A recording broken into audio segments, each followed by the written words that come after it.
Ciao a tutti ragazzi, benvenuti, bentrovati e oggi sono qui col DS8, il Korg DS8. Questo qui è uno strumento che ho conosciuto grazie a un mio caro amico che si chiama Fulvio Arnoldi.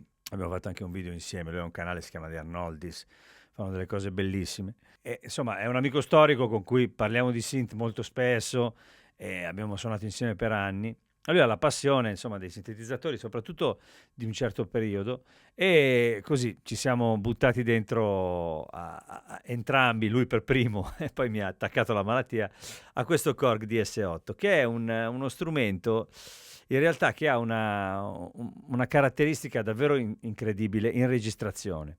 Ora, chiaramente sentito da solo, è un synth FM degli anni 80 ed è uscito in un periodo un po' sfortunato, nel senso che è uscito nel periodo in cui è uscito il D50 della Roland e chiaramente il D50 se l'è mangiato, nel senso che si è mangiato proprio la notorietà di questo e anche l'appeal che poteva esserci per questo strumento, perché Roland era un'innovazione e questo invece riprendeva e però comunque modificava, rendeva più fruibili sistemi di sintesi di qualche anno prima, nel senso che l'FM era dei primi degli anni 80 dal punto di vista proprio del successo e dopo quando è uscito questo appunto le cose stavano già cambiando. Però la cosa di cui stavo parlando è proprio il fatto che questo DS8 rende un pochino più così amichevole il rapporto con l'FM, nel senso che è un tentativo interessante soprattutto per chi magari non aveva dimestichezza, perché come qualcuno di voi ricorderà, programmare l'FM era davvero difficile e quindi non si riusciva a venire fuori da qualsiasi situazione se non si era, non dico degli ingegneri, ma quasi. Dall'altro punto di vista poi c'erano un sacco di cartucce, un sacco di suoni che si potevano comprare. Però comunque insomma diciamo questa oltretutto ha gli effetti all'interno. E che effetti? Nel senso che come avete sentito anche in quella demo tamarrissima che ho fatto, in quella demo tamarrissima che ho fatto all'inizio col brano lì, gli effetti sono micidiali, sono giganteschi e fanno tantissimo di questo strumento che tra l'altro è bitimbrico, quindi anche utilizzabile dal vivo in modo molto interessante e anche comodo. Allora, questo era un Rhodes, adesso intanto vi faccio sentire un po' di suoni, chiaramente sono...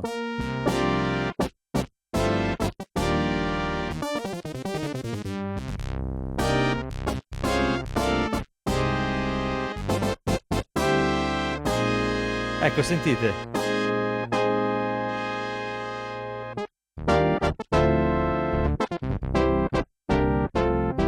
Ecco, poter fare questa cosa così semplicemente, quasi come fosse un cut-off, e poter regolare alcuni parametri con questo Envelope Generator 1 e Envelope Generator 2 che adesso poi... vedete qui, ho allungato la release, l'attacco cambia. Insomma, abbiamo a disposizione dei parametri, delle specie di macro di parametri FM che permettono di così utilizzare questo sintetizzatore in modo un po' più amichevole, di poter modellare il suono con una discreta dose di facilità. Ecco, mettiamola in questo modo. Poi chiaramente all'interno ci sono tutti i parametri, qui abbiamo questa matrice, possiamo scegliere le funzioni e ci sono tutte le funzioni che possono servirci per utilizzarlo in modo più profondo. Chiaramente una cosa fondamentale è il fatto che gli effetti che ci sono all'interno, se utilizzati con intelligenza, cambiano veramente completamente il suono di tutto. Io questo è uno strumento che sto usando tanto. Lo sto usando in tutte le cose mie, anche nelle produzioni che faccio, perché una volta messe in un brano certe cose che ha, veramente danno una profondità impressionante e danno un carattere al pezzo assurdo. Vi faccio sentire per esempio anche solo questo, che è una specie di fantasia. Poi chiaramente dopo quello che state sentendo voi è il risultato dello sviluppo un po' delle possibilità sonore di questo strumento. Ho caricato all'interno dei suoni un po' più evoluti, fatti a posteriori, di quelli di base, che comunque sono bellissimi, però secondo me si trovano in rete molte patch che sono state fatte in modo molto, molto colorato e molto anche utile per le produzioni. Si può lavorare personalmente sui suoni, come dicevo, però insomma era per dire che questi suoni qui, vi garantisco, come avete sentito un po' all'interno di quel brano, sono molto, molto potenti nel mix, si fanno sentire tanto. E anche gli effetti hanno questa caratteristica, si muovono in questo modo che, non so come dire, in qualche modo si miscela con il resto degli strumenti, con un carattere molto presente e anche molto avvolgente, ma è una caratteristica particolare. Io addirittura quando a volte lavoro con questa, con le casse aperte, quindi non in cuffia, e faccio delle cose, succedono delle cose proprio nella stanza che non riesco, riesco tanto a capire.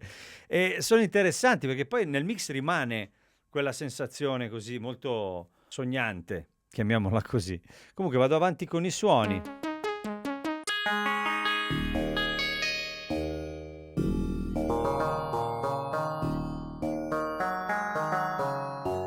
Si possono spegnere gli effetti. Ecco, sentite che differenza. È incredibile, eh? E poi si può selezionare l'effetto, c'è questo delay, piuttosto questo doubling, flanger e il chorus. Comunque questa patch non è l'ideale per... Sentite, questo è senza chorus.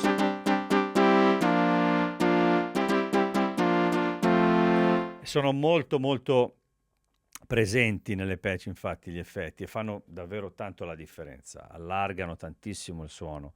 Poi volendo anche si può andare alla radice, usarli così asciutti senza effetti, e anche quella è una tecnica interessante perché lui ha un suono molto deciso e si possono mettere gli effetti dopo e succedono delle cose interessanti. Abbiamo il chorus, poi abbiamo questo delay.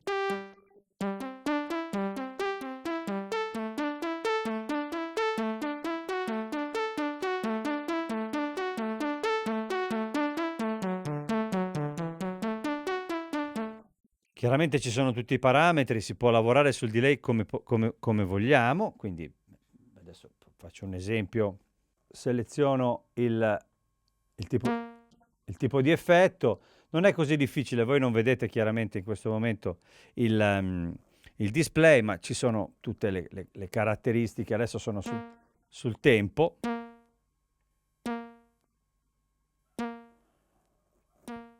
Poi ho il feedback, ho il livello dell'effetto, è tutto abbastanza semplice. Ora esco, torno al programma e poi posso cambiare, muovendomi con questi parametri che chiaramente per ogni suono hanno un comportamento simile normalmente, ma a volte prendono delle strade differenti.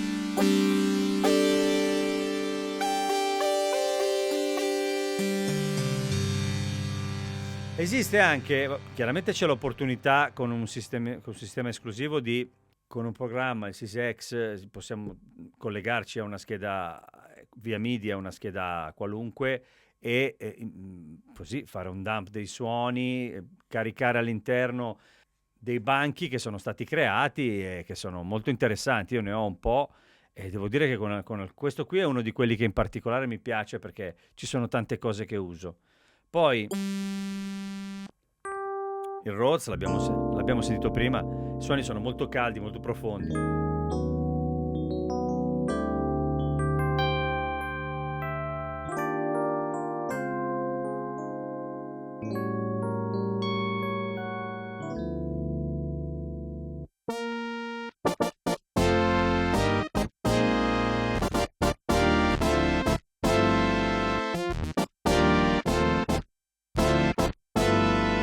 Ecco, per esempio in questo caso ho il bright, c'è scritto il timbro, diciamo, possiamo schiarire o scurire.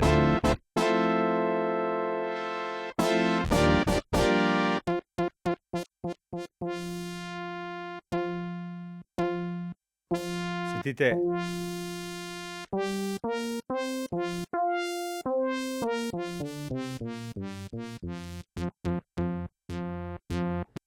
L'inviluppo sul filtro, posso decidere, insomma, posso modellare l'attacco, sono tante le cose. Poi bisogna sempre considerare che questo strumento è multitimbrico, quindi sentite, poi li unisco, primo, secondo e uniti. E quindi diciamo che sono due suoni che si possono unire in una sola patch, si possono fare delle combination dove due patch vengono sovrapposte. Vabbè, vado avanti con i suoni.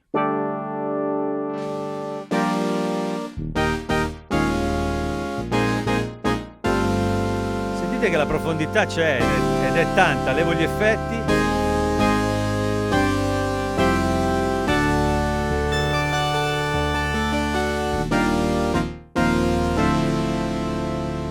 Poi è chiaro, gli effetti così belli li usi magari, però anche senza niente, con gli effetti post, è interessante perché capisci subito la qualità di uno strumento quando vedi anche come rispondono gli effetti, quando li metti dopo, no? Comunque il suono rimane sempre caldo, sempre pieno, non si perdono mai, insomma.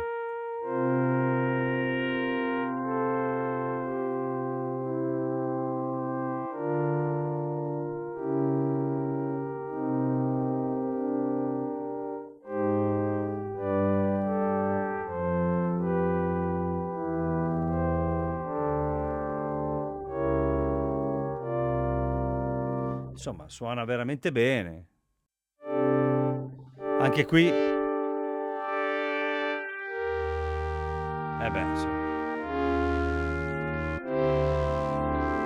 Modificando il suono si possono tirare fuori delle cose veramente belle.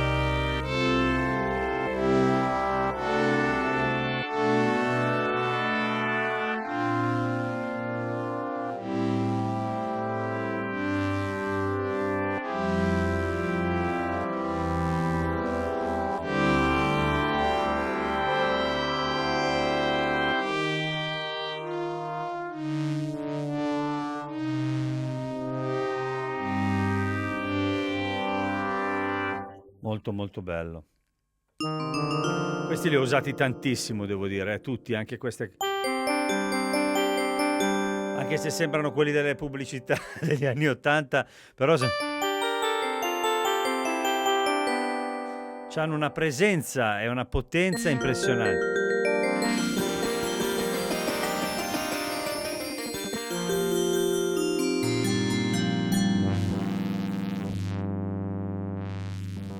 Possiamo scegliere. Questo è uno dei due oscillatori. Sentite anche la complessità, insomma, no?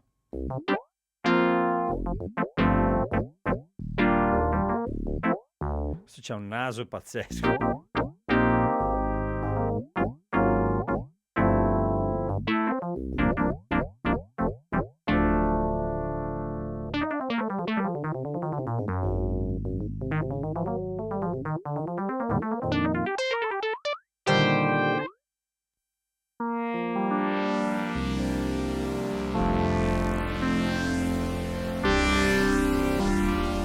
Come vi dicevo, questo banco che ho messo all'interno, che ho inserito scaricandolo via MIDI, è pieno di queste cose che poi nei brani a volte riescono a risolvere delle situazioni. Ne metto uno sul ritornello di un pezzo, per dire, si aprono dei mondi pazzeschi, perché poi hanno gli acuti belli, e questa è una cosa degli strumenti che mi piace tanto, nel senso che poi quando li apri magari, no, con un EQ o roba del genere, hai comunque un buon risultato, non viene fuori insomma niente di aspro, non so come dire, e quello è importante, che è anche sintomo di qualità normalmente, no?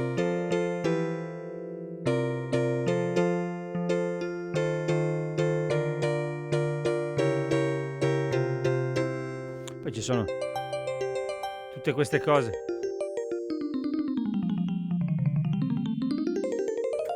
che modificate poi. Esatto.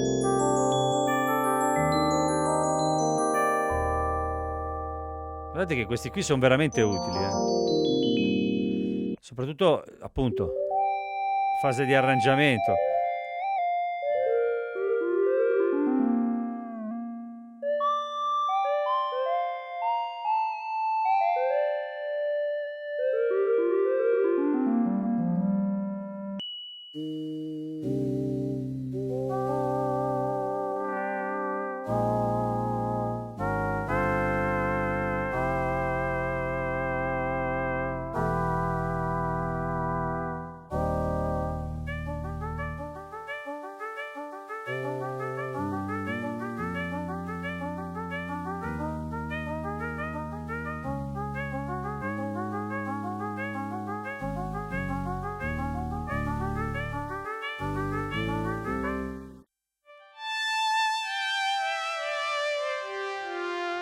Violini, anche qui si può aprire.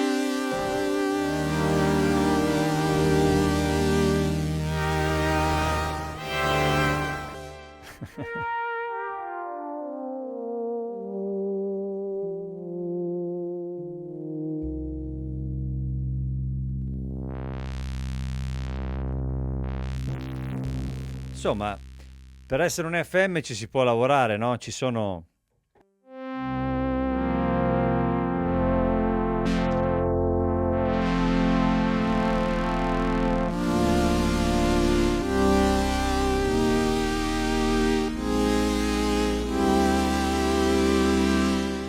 Sono tutti bellissimi, ragazzi, questi qui sono proprio belli,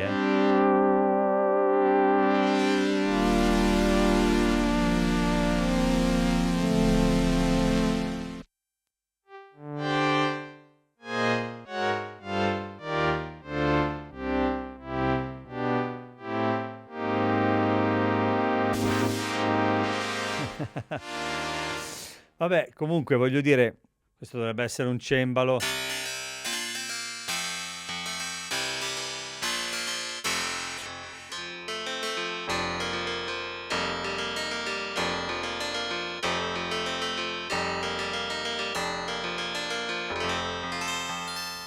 Bello.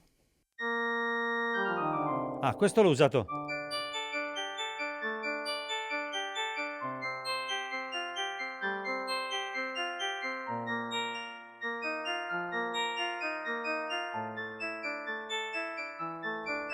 L'ho usato molte volte. Insomma, sono anche questi hanno un po' un sound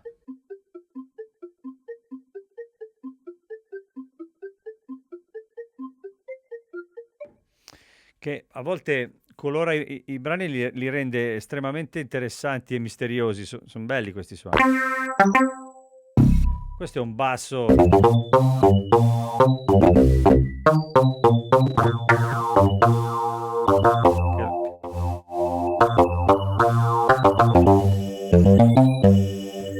Muovendosi qui si cambia tutto.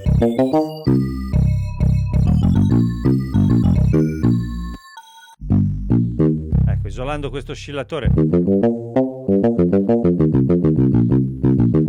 un FM, quindi sono due componenti, due timbri, costruiti con 4 operatori l'uno. Diciamo, io avevo anche un editor per computer che si può collegare una volta utilizzando una scheda audio qualunque. Con quell'editor infatti si vede benissimo proprio la specularità dei due timbri a 4 operatori.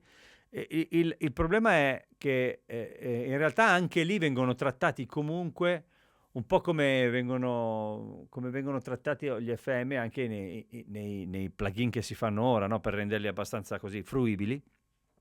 E è molto interessante usare anche l'editor, ve lo consiglio vivamente se volete crearvi dei suoni. Comunque, vabbè, state sentendo che la qualità è incredibile. È veramente c'è una cattiveria.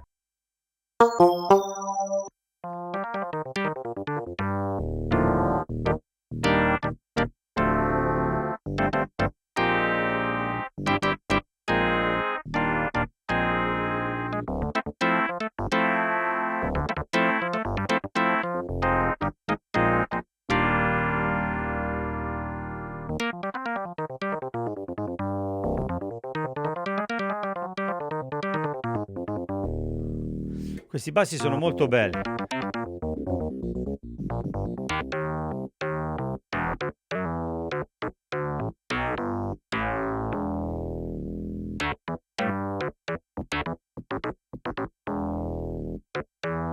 Poi avete sentito, io prima volevo fare una cosa tutta con lei, cioè tutta con il basso con questo, e tutto, però poi volevo farvi sentire come stava bene col resto degli strumenti, con la registrazione in generale, per farvi capire che è uno strumento musicale questo qui, che va bene per metterlo nei pezzi, cioè. Magari così può essere oggigiorno non particolarmente divertente, voglio dire, siamo abituati a tastiere che fanno un miliardo di cose, questo è abbastanza semplice, però secondo me nasconde davvero una potenza questo.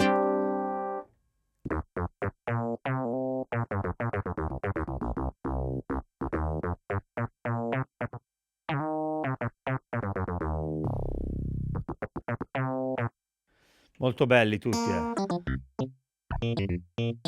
Questo è un classico, proprio FM.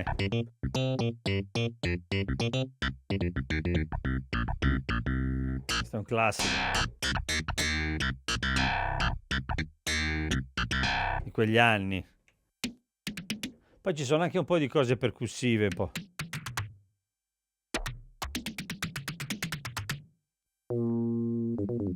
Questo sarebbe un fretless. Ci sono un po' di bassi. Alcuni sono molto interessanti.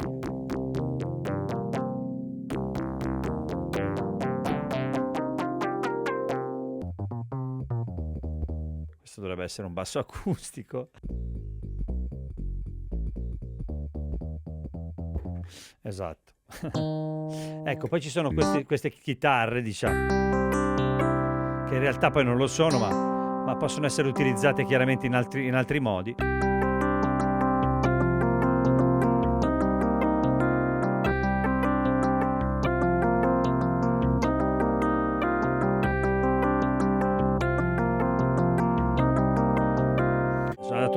Sono diventato dispari.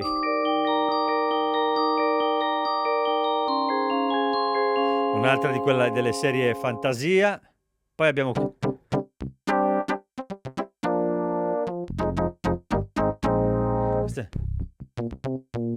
questo può fungere sia da basso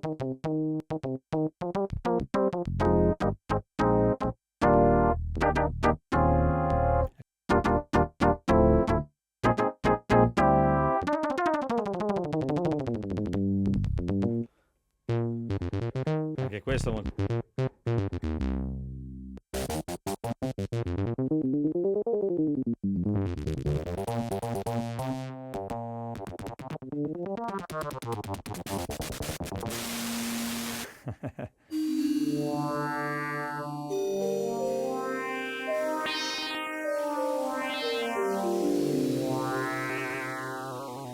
poi all'aftertouch, chiaramente.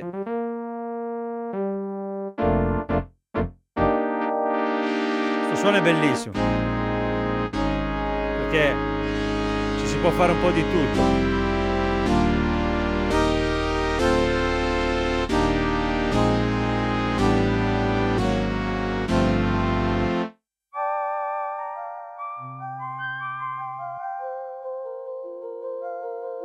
Qui per ogni suono ci sarebbe da passare del tempo.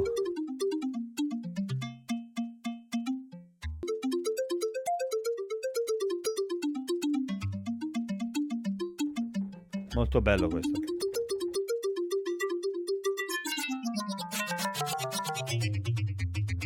È molto interessante.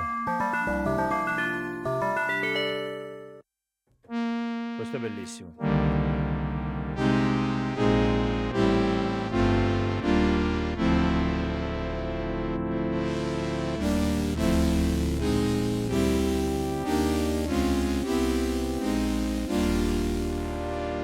Si chiama Oberheim. È un classicone.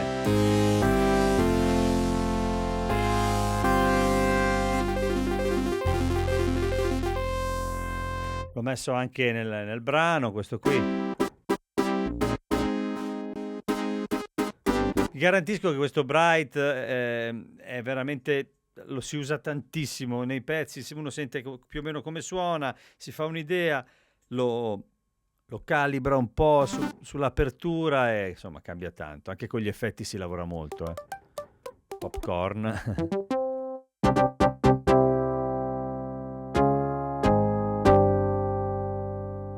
Poi vi garantisco il discorso che vi facevo sull'unione con il resto delle cose, anche dal punto di vista dell'intonazione,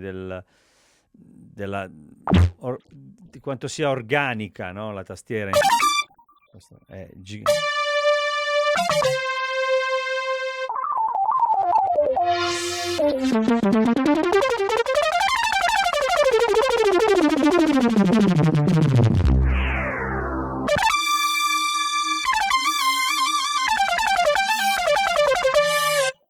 si chiama Fat Solo, Fat. Ecco, questo mi piace da impazzire.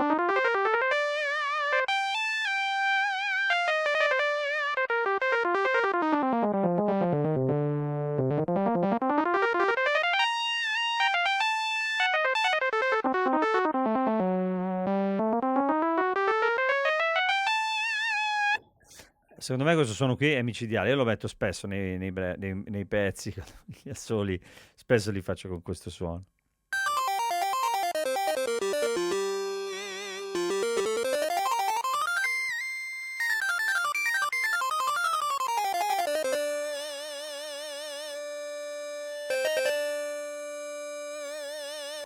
Poi l'aftertouch, anche quello è un'opportunità molto espressiva, no?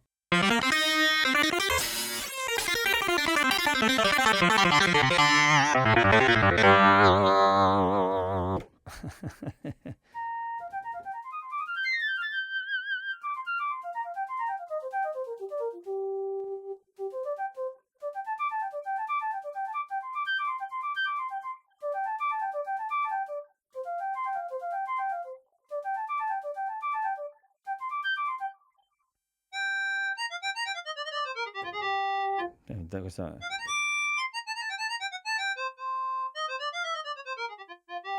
Comunque vabbè, insomma, ha un po' la classica caratteristica degli strumenti di quell'epoca lì, nonostante magari non fossero, insomma, per farla breve, oggigiorno siamo abituati completamente ad altre cose. Qui c'era comunque molto spesso proprio la questione sonora, no? Di quanto fossero, come dicevo prima, organici questi suoni, avessero qualcosa di naturale all'interno, nonostante sia digitali, e che legava bene con gli strumenti musicali invece analogici. E questa cosa qui è proprio quel momento storico lì dove quelle due cose dovevano andare d'accordo e in qualche modo lo facevano.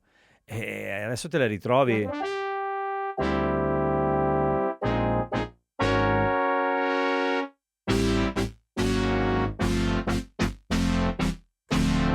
Non so come dire, c'è quel giusto errore.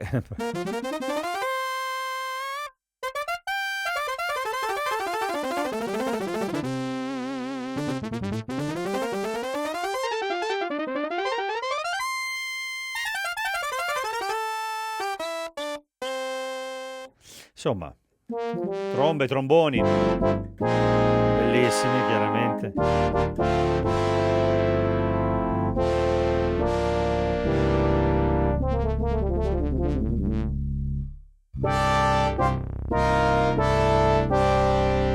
Questi li ho usati spesso, anche questi.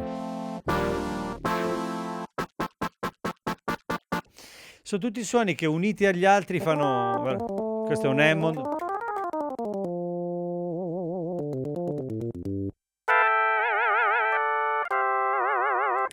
E lì, vabbè, si sa.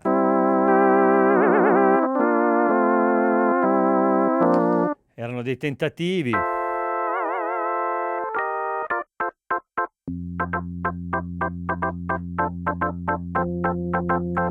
Che comunque, vabbè, avevano un utilizzo piano. Ecco, questo era il suono di piano, era il numero 1 nella versione nel banco originale.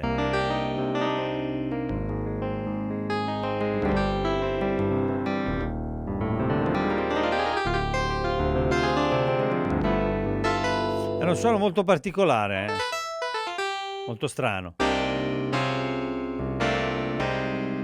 Classico tentativo FM di fare il pianoforte.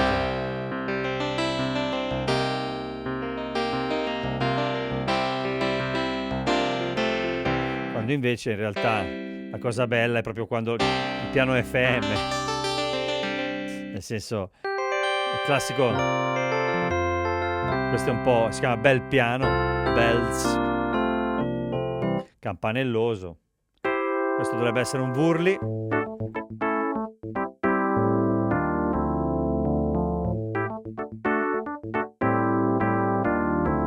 Però sentite che dentro comunque c'è una pasta, un timbro, la radice è naturale, non so come dire.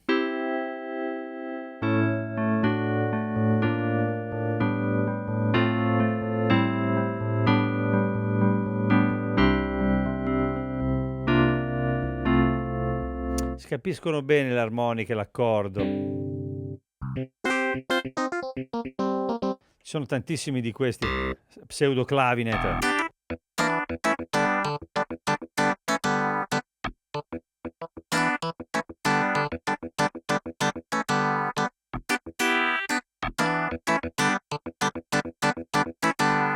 Che sono belli,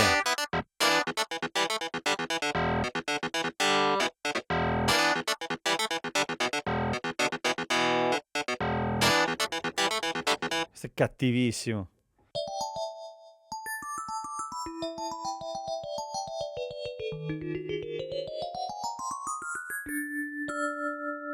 Tutti i vibes del mondo. Marimba, steel drums.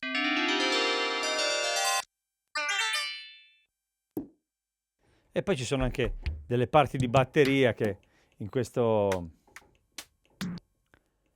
banco sono stati inseriti, che possono tornare utili ogni tanto da inserire nei brani. Comunque, vabbè, insomma, vi lascerei con questo fischio lontano.